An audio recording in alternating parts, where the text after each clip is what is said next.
Hey, Warpugs. So, today we're going to be checking out SCP-6002, All Creatures Great and Small. Now, I love it when people leave a comment with the request in Discord. And Evil Santa requested this one, and he says the Foundation really screws up this time. Well, it says the Foundation really messed up with this one. Same general thing. My brain just went in two different directions.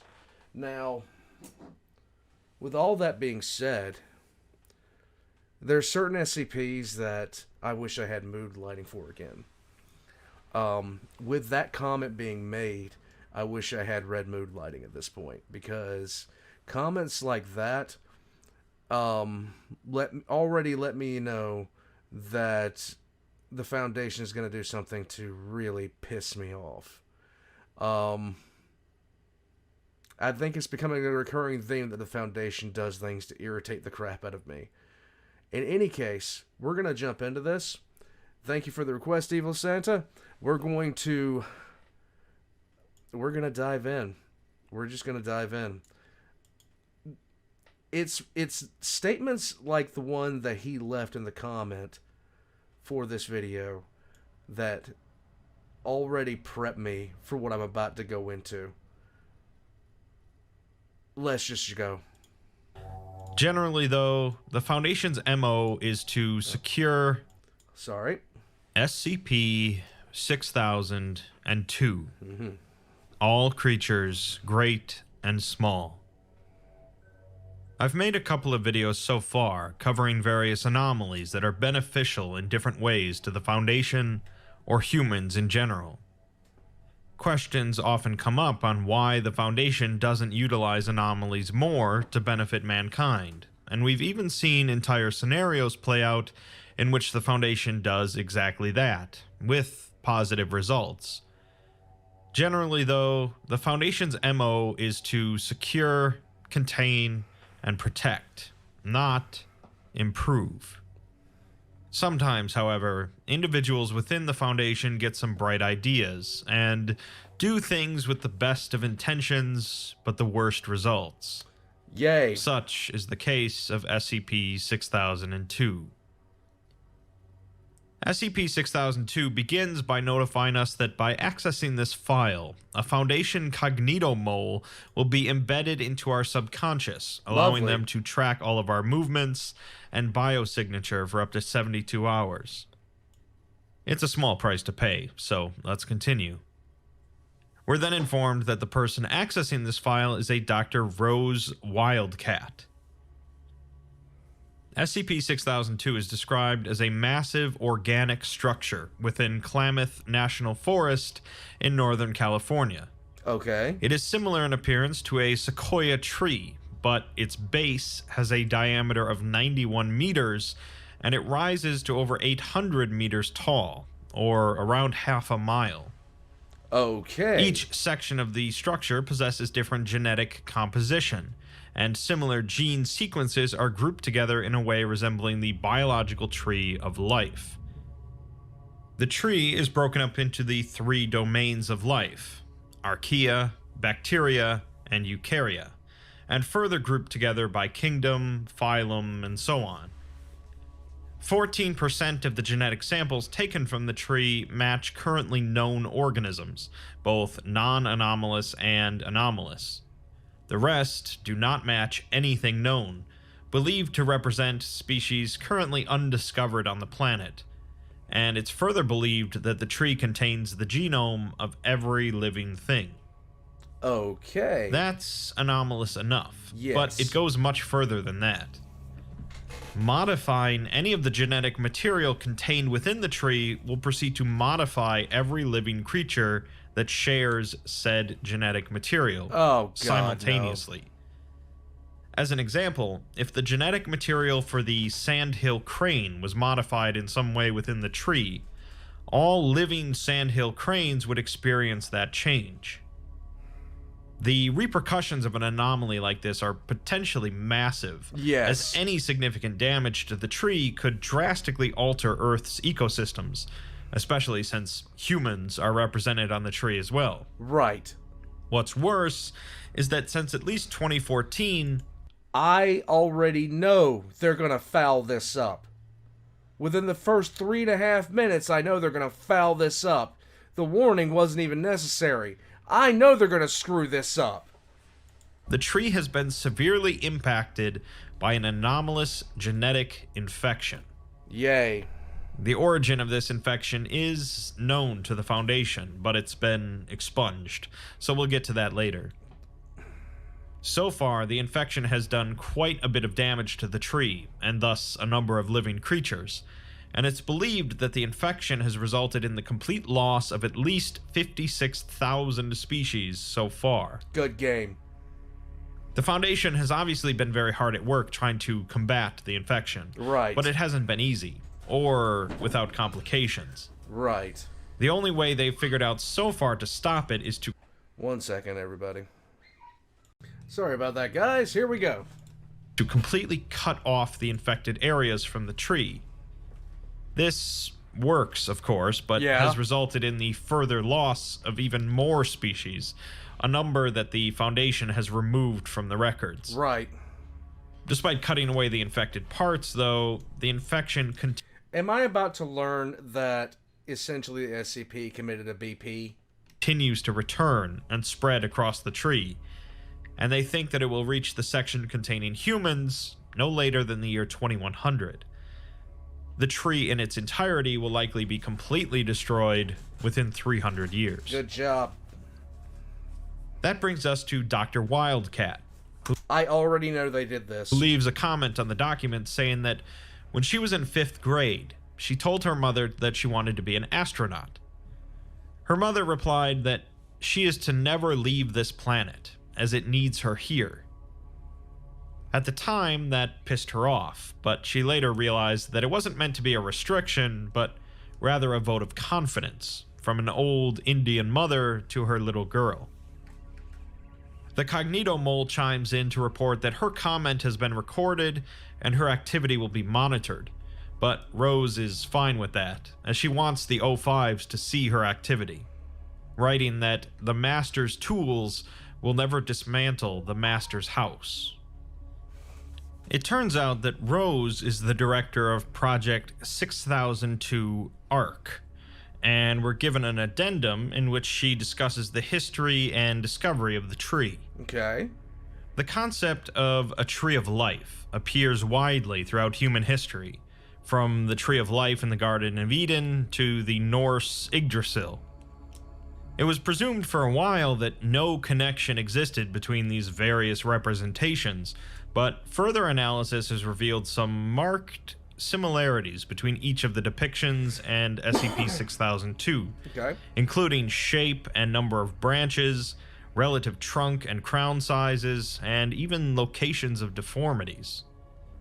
Since it's unlikely that Assyrian artists working on stone carvings in the 9th century BCE had ever seen 6002 or knew of its existence, Bruh, you're in the SCP Foundation. There's gonna be a way that happened. it's unclear why there are similarities. Art and folklore among native residents of what is now the west coast of the US did, however, directly reference 6002, particularly the Klamath tribes of Northern California. They were aware of 6002 for thousands of years prior to the Foundation's arrival, and may have even understood some of its properties. They at least understood its significance, and established settlements around it. The Foundation gained access to the tree in 1909, and formed a treaty with the Klamath tribes to study it. The treaty was soon broken, though, and the Foundation quickly acquired the land surrounding the tree, killing off most of the individuals in the area and amnesticizing the rest through highly dubious methods, largely lobotomization. Every settlement near the tree was, in other words, dick moves. burned to the ground, and the Foundation later destroyed its own containment records concerning the event in order to sweep it under the rug. Right. We do, however, have the results of their initial tests on the tree, starting in November of 1910, led by Dr. Manfred. They created a provisional site at the base of the tree's crown, where the branches begin, so that researchers could spend multiple days in the tree without descending. The tree proved to produce new growths at an alarming rate, with Manfred turning his back on a ladder for a few minutes, only to look back and find it totally grown over. However, much of this growth withers away just as quickly, and Manfred wonders what decides if a new twig stays or goes.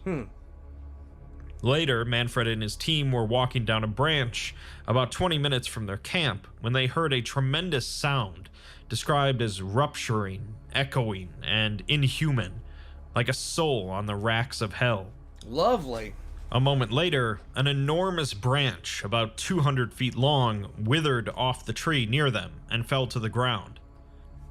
When they examined the spot where the branch had been, they found that there was no sign of breakage, but just smooth wood, as if the branch had never been there.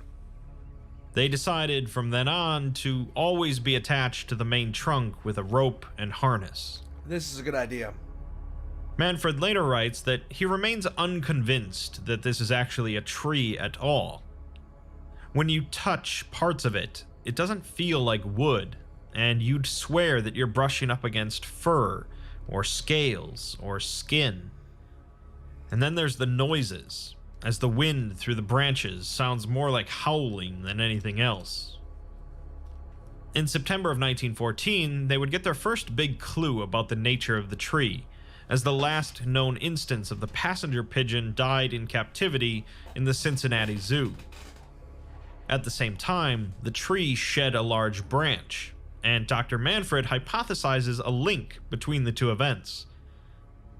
The Foundation continued to gain a further understanding of gene sequencing, and by 1922, Manfred confirmed that the branch that was shed contained passenger pigeon genetic material. Things would then get really interesting in 1924, as we're given a few more journal excerpts.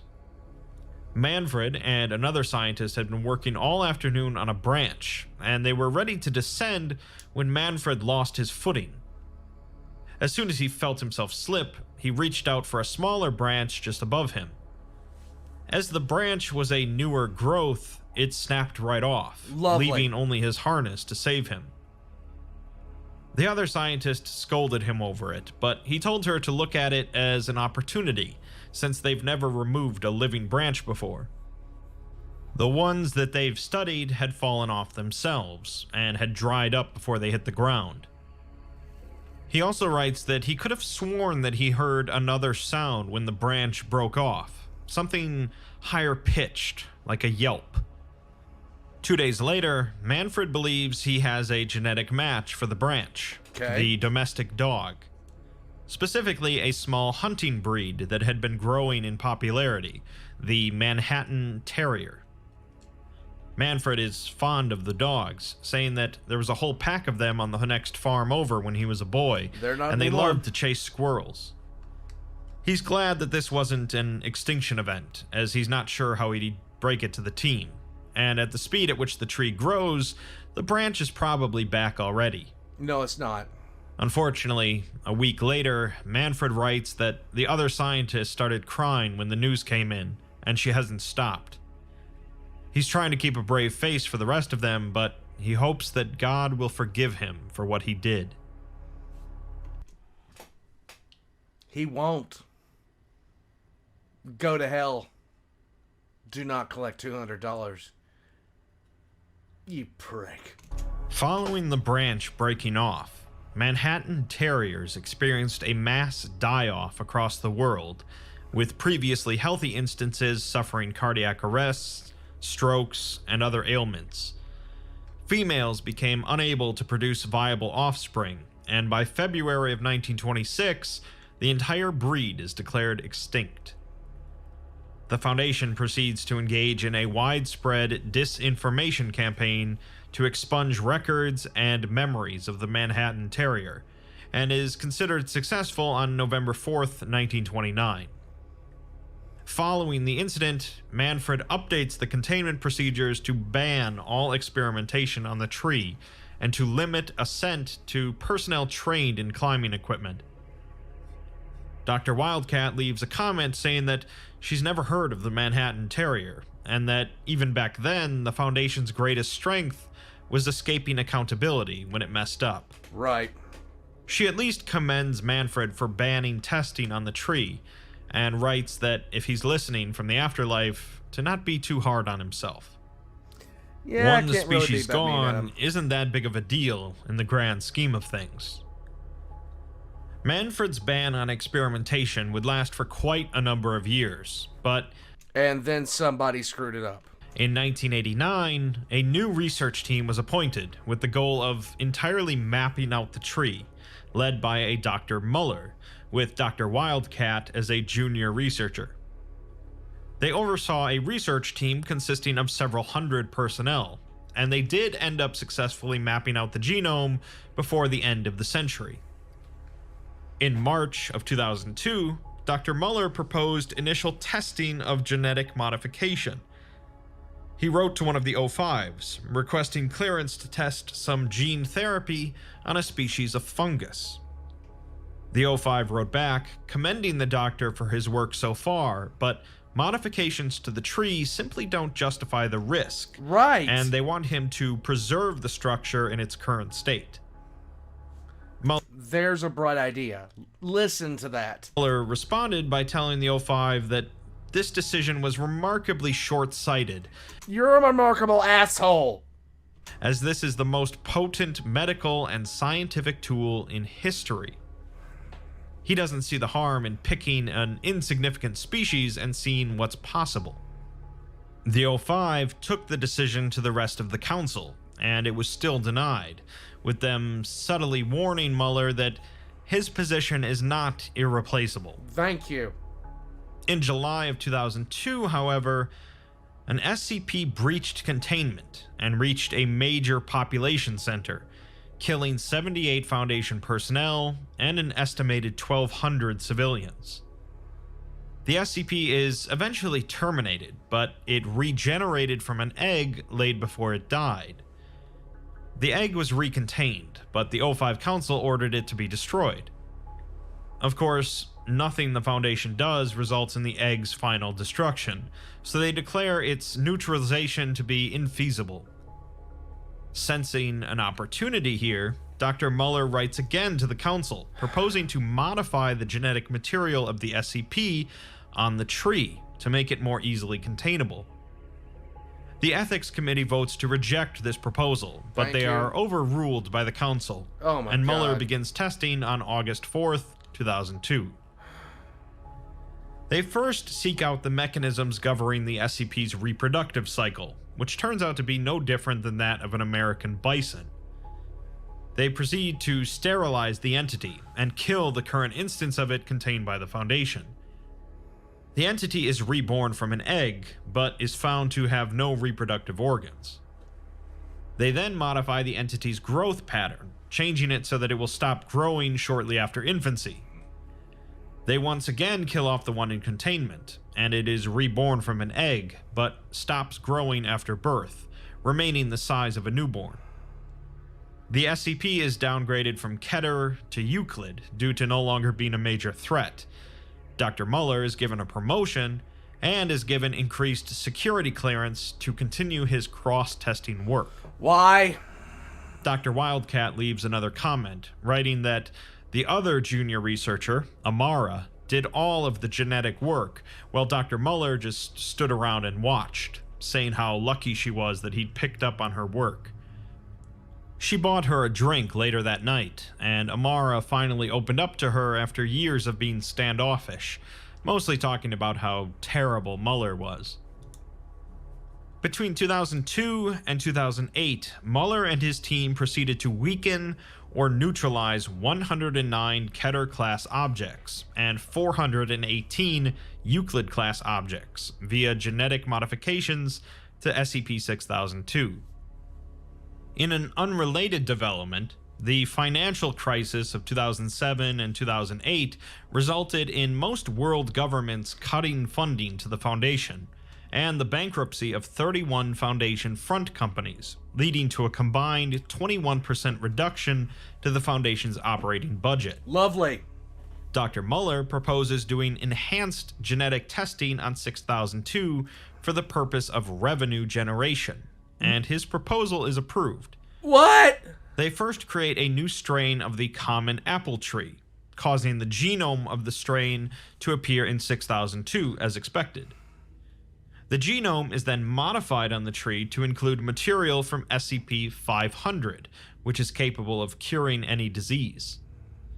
The resulting apples are marketed as holistic cures for the common cold, and even though they gain a wide following within 2 months, the apples don't prove to be any more effective for relieving cold symptoms than over-the-counter drugs. Next, they're going to... Oh my god. Like... Do these people really... Just... Somebody give me a hammer. I need to...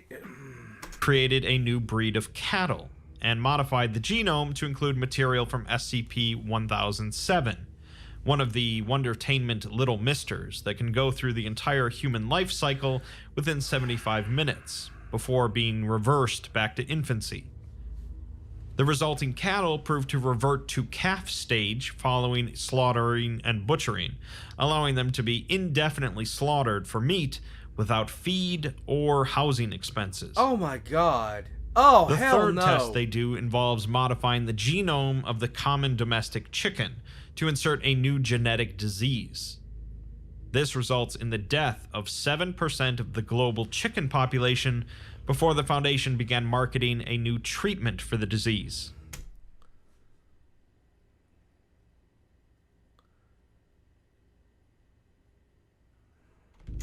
They ended up selling 700 million doses of the treatment within 4 weeks. In April of 2009, however, the disease was found to suddenly no longer be appearing in newly hatched chickens, and upon review, it was discovered that Dr. Wildcat had modified 6002 without authorization, Thank you. removing the disease from the genome. She's detained and questioned by Muller, and even though she tries to lie that she didn't do anything, they have footage of her ascending the tree on her own. Muller It's like, do you not realize what you're doing? Like, just don't stop. tells her that she can't just take it upon herself to decide what's best, as who knows what would have happened if she had made a mistake. That's what you're doing, asshole! She proceeds to cuss him out, and he gives her a choice, telling her that if she apologizes now, he'll put in a good word for her with the O5 Council, which might spare her. She's silent for a moment, but does end up apologizing. On Muller's recommendation, the Council agreed to let Wildcat remain on the project in a clerical position, rather than demoting her to D-Class. Muller proceeded to remodify the chicken genome, putting the disease back in place. I mentioned earlier that Rose is the director of Project ARC, and the next section of the document, locked under an even higher clearance level, concerns both Project ARC as well as Project Eternal. Project 6002 ARC was a counterintelligence, military, and information security campaign run by the Foundation between June of 2014 and 2021, with the goal of concealing the destruction of an entire taxonomic kingdom of life, approximately 1.3 million species. This loss of life was due to that genetic infection that's spreading throughout the tree, and it turns out, of course, that the Foundation itself was responsible for creating that infection. It came about when the Foundation was tinkering around with the tree in an effort to eliminate the effects of aging among human beings. Dr. Wildcat explains that you likely know about the various kingdoms of life, such as animals, plants, and bacteria. Perhaps you remember learning in school that there are 6 of these kingdoms, but you didn't actually learn it in school. you learned it from Foundation conditioning. There were actually 7 kingdoms of life up until very recently. Okay. With the 7th being the Aeterns. They lived on land and in the oceans. Some were large and some were small. Some were feared, some were hunted, and some were even domesticated. There were 1.3 million species of Aeterns before June of 2014, but now there are none. Most of the species required food to survive, although some were capable of producing energy from the sun or other sources, and they were a part of ecosystems similar to animals. Most notably, however, they did not experience the effects of aging, and were highly resilient against cancers and other cellular damage. We're provided a few example species of the Aeterns, such as the Hatzegopteryx, a winged apex predator with wingspans up to 15 meters long that mostly resided in subtropical Africa. They had a habit of preying on cattle, so they were widely considered to be a pest species. Okay. The bright-whiskered dragon was an enormous reclusive resident of Nepalese and Tibetan mountains that had been critically endangered since the 1950s due to being hunted for its scales, which were both dazzling and rumored to have medicinal properties. Makes sense. The giant tusker was a quadruped that formed protective familial bonds with people, animals, and Aeterns alike. They were often used to protect livestock, and it's believed that they were domesticated as early as 5000 BCE. Okay. They were named for their prominent tusks, which molted and grew back each year, and were among the most intelligent Aeterns, capable of learning up to 200 different commands. That's kind of impressive. Foundation geneticists had been interested in possibly using genetic material from the Aeterns to slow or eliminate human aging for years. Dr. Muller proposed using 6002 to run some experiments on the subject in May of 2010. The original test was to take genetic material from a single Aetern species and insert it into the genome of the chimpanzee to see if it would be Yes, let's make the chimp immortal.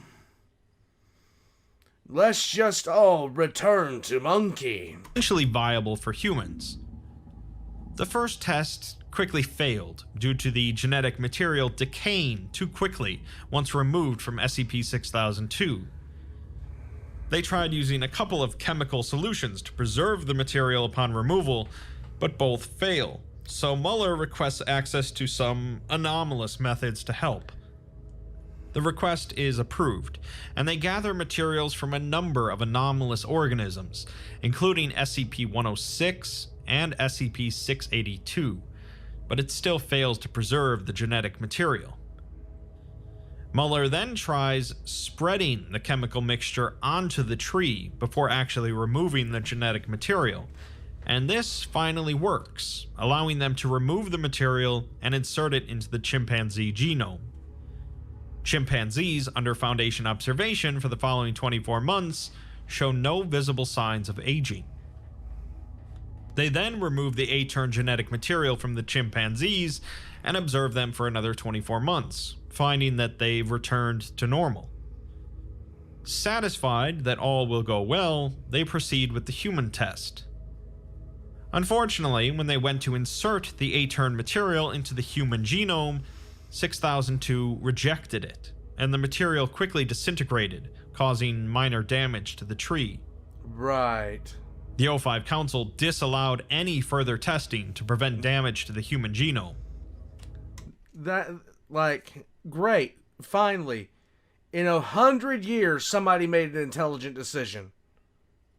In 100 years, someone made an intelligent decision. 3 days later, Dr. Amara observed what appeared to be rot spreading around the area where Dr. Muller had taken the Aetern genetic material from, the giant Tusker genome. She cut away the infected area, but the following day it reappeared around the incision.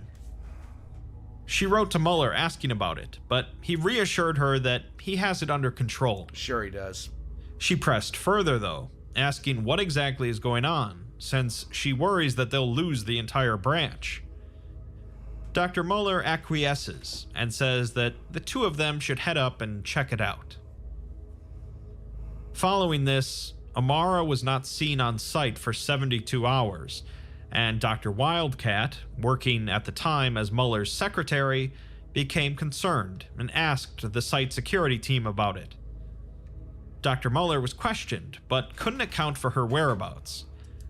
The security team ascended the tree and eventually found Amara's body, covered in several layers of growth and with a single gunshot wound to the back of her head.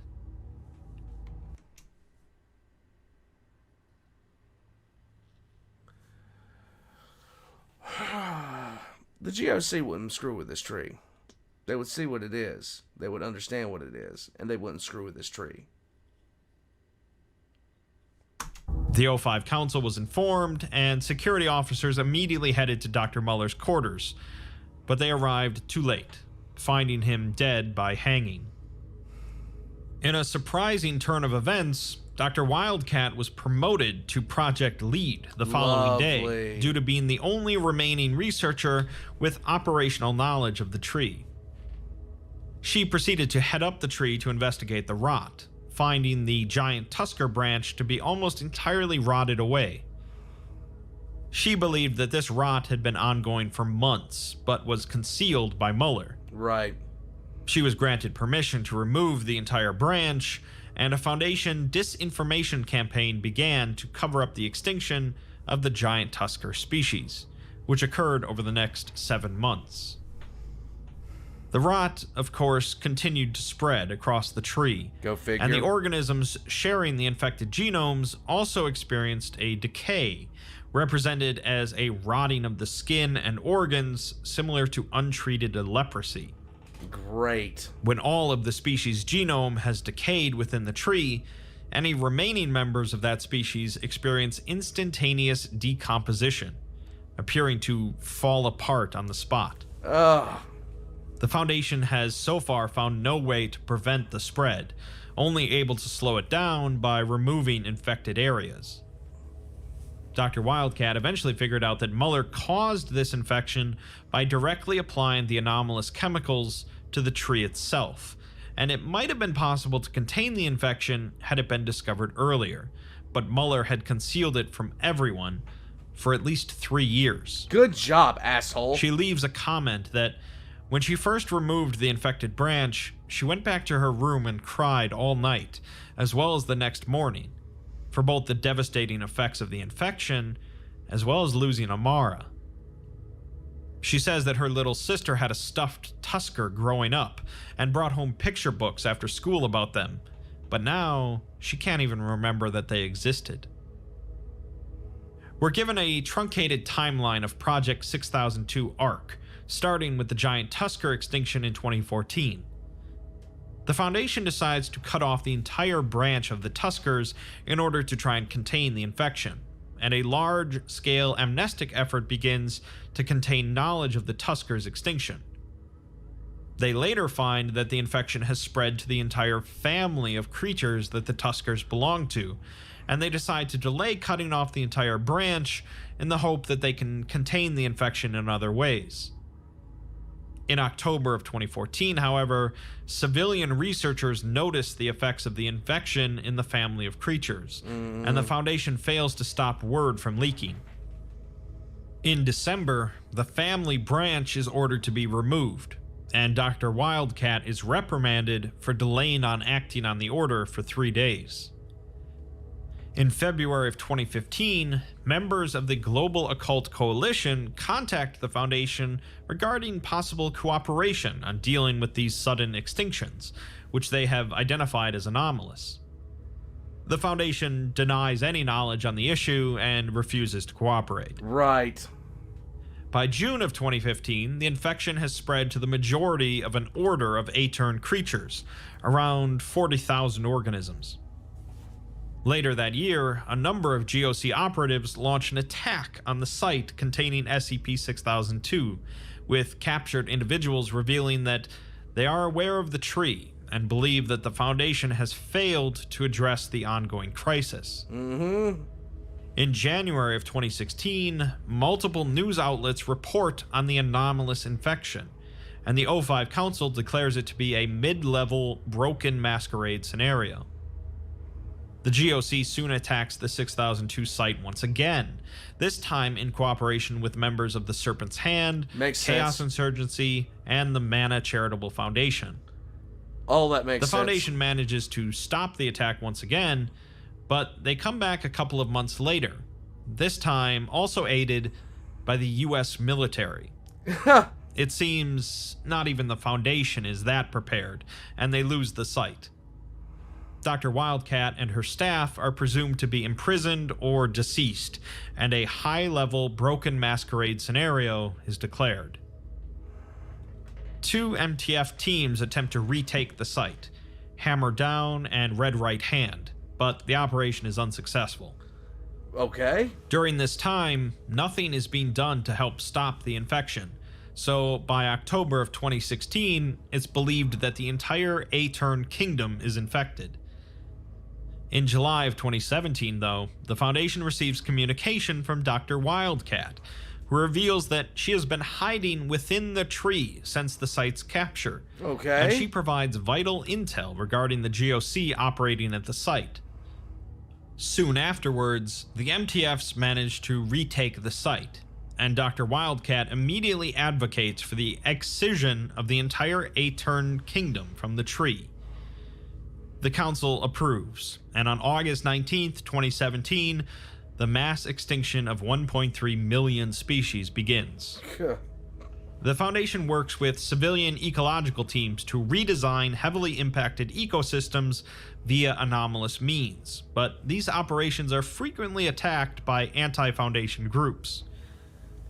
By July of 2020, all of the Aeterns are considered deceased, and the Foundation shifts their efforts to mass disinformation and memory editing, including global deployment of amnestics via the jet stream and the water cycle, taking control of media, government offices, and institutions of higher education, expunging all records regarding minor Aetern species, and disguising all records regarding major Aetern species via various methods. By September of that year, most of the global population had either forgotten the existence of Aeterns or became convinced that they are fictional creatures, and attacks on Foundation sites substantially decrease. Lovely. By April of 2021, the Foundation declares that all knowledge of the Aetern Kingdom has been removed from human memory and historical record, Good job, resulting in a assholes. cessation of attacks on Foundation sites, and the Veil is considered acceptably intact. Despite all these efforts, however, the infection was found to still be present in the tree, and it's forecasted to reach other kingdoms within 12 months. The Council orders Dr. Wildcat to investigate the idea of preemptively removing other sections of the tree in order to stop the infection, but she goes missing instead. The final section is a comment left by Dr. Wildcat, and I'll take the time to read it in its entirety. Okay. When the Foundation first explored the tree, researchers wrote that they were plagued by strange noises, howls, rustles, screams. My people have another way of describing these sounds. They are the tree speaking to us. It speaks with the voice of every living thing.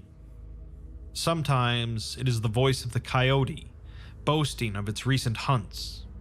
Other times it is the voice of the smallest bird, somewhere far off in the jungles of another land, calling for its mate.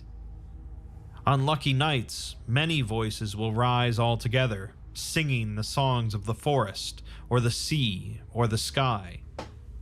My people once knew these songs well. Then came the Foundation. When it arrived, we were hopeful. We had seen the tree suffer as human cities grew. We asked the Foundation to help us repair it. Instead, we were rounded up, slain, and erased from the tree and the land around it. The Foundation believed it had captured all of us. It was wrong.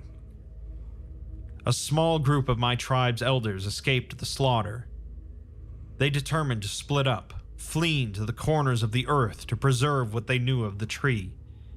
Some were captured and killed in future years. Others persisted, marrying and raising families. My great-grandmother was among them.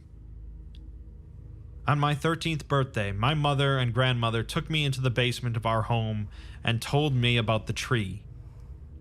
They showed me the journals my great-grandmother filled, describing the smells and the feel of the branches and the sound of the songs over and over to herself so she would never forget. They told me of the men who had stolen the tree from us. That day, the tree became part of my identity, as it had been for generations of my people. I resolved to study and to work.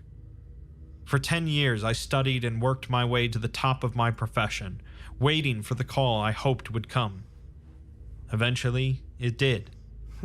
I was recruited into the SCP Foundation when I was 23 years old and assigned to a new project researching the tree. The work was tiring and unforgiving. My only comforts came from being close to the tree. I slept, worked, and lived within it. When the Foundation began experimenting on the tree, I fought with myself over what to do. Eventually, I simply could not stand it, and risked my own life to try and repair their damage. I was found out, of course, and only narrowly escaped execution. I remained on site, bearing the daily insult of Muller's harassments as best I could, and bided my time. Sweet Amara did her best to cheer me in secret. I was not allowed into the tree anymore, but even from a distance, I began to hear something behind its songs. A lower, more menacing tone, like a cornered beast. I know now that Muller had already begun to conceal the harm he was doing, and that the sounds I heard were the tree crying out in pain as the blight spread within its branches. After I became site director, I could finally ascend the tree again and find the source of its pain. When I did, I knew that this was what I had been working for.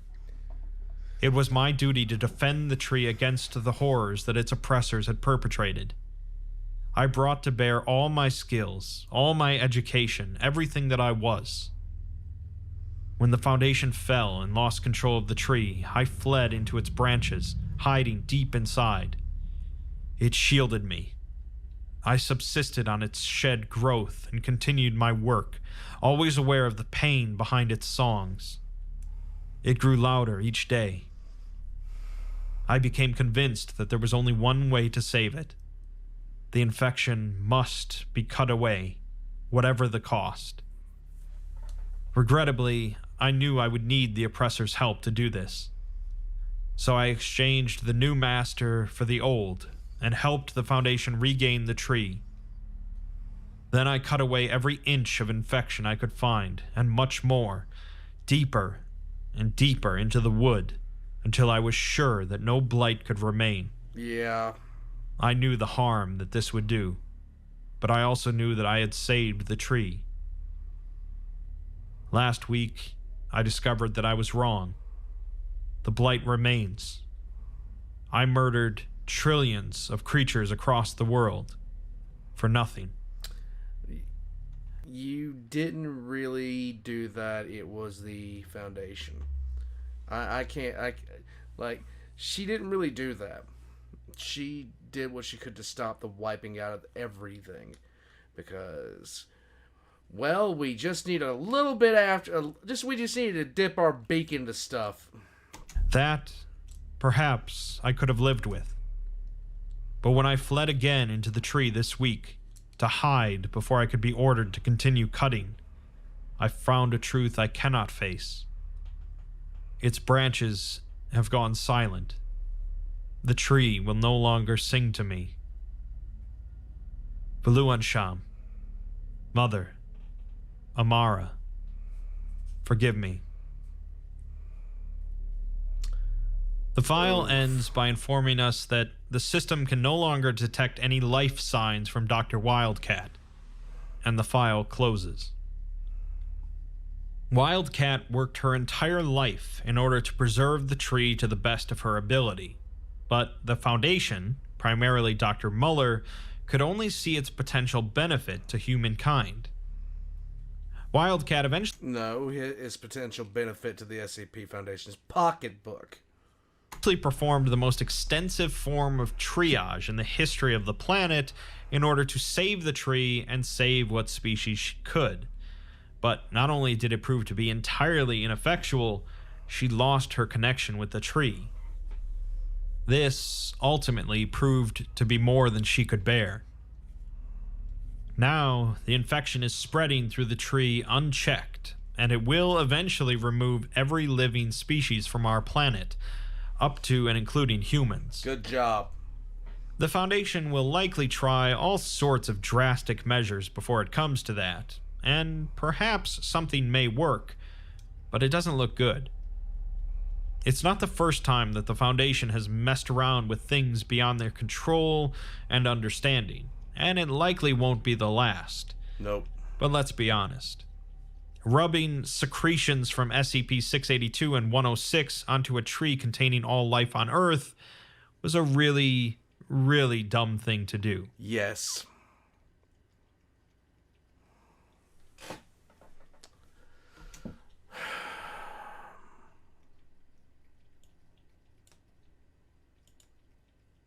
Talk about screwing the pooch. Talk about screwing things up. You can't get much worse than that. I mean, the second I heard what this thing was, I was like, don't touch it. Leave it alone. Don't mess with it. Don't bother it. Just leave it be. Leave it by itself. Don't screw with it. But of course, they had to screw with it. This is what annoys me about the Foundation.